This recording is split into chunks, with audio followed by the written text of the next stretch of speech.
un nichoir à chauve-souris au cœur de la ville. Il y a une belle population, hein, mais vous allez trouver des chauves-souris jusqu'au cœur de la ville, et justement les bêtes qui n'ont peut-être pas peur de la lumière. Il y a 20 espèces de chauves-souris sur le canton de Genève, et la plupart sont des perdantes, c'est-à-dire qu'elles ne supportent pas la lumière, elles sont lucifuges, pour elles, la réverbère, c'est un mauvais endroit pour venir chasser.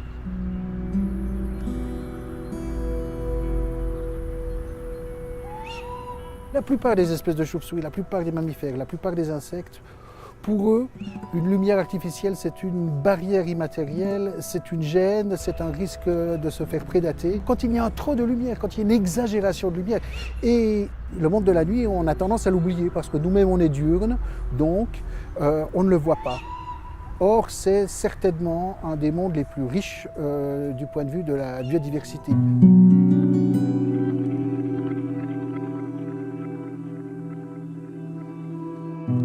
Les rangées de lampadaires peuvent fragmenter le paysage comme une route qui coupe les routes de beaucoup d'animaux, hein, les cheminements. Eh bien, vous avez des milliers de lampadaires qui peuvent carrément empêcher les animaux de passer d'un espace à l'autre. Donc une véritable fragmentation du paysage nocturne à travers un suréclairage électrique lorsqu'on n'est pas raisonnable.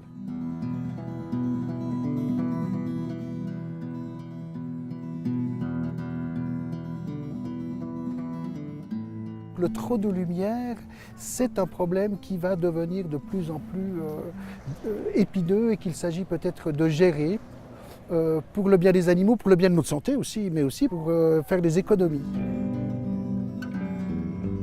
Les solutions, elles peuvent être techniques. Vous pouvez trouver les bons éclairages, commencer un petit peu à limiter le nombre des lampadaires dans les localités, etc. Mais je dirais que c'est surtout au niveau de l'éducation, des mentalités que les choses sont à faire. Il faut absolument redécouvrir, reprendre goût à la nuit. Vous savez, un ciel étoilé, c'est absolument extraordinaire. C'est un des plus beaux spectacles du monde. Et la pollution lumineuse vous empêche de voir une des choses les plus fondamentales. Les animaux ont quelque chose à nous dire. Ils nous disent à nous humains qu'on a peut-être aussi un problème avec ce surlumière dans nos villes.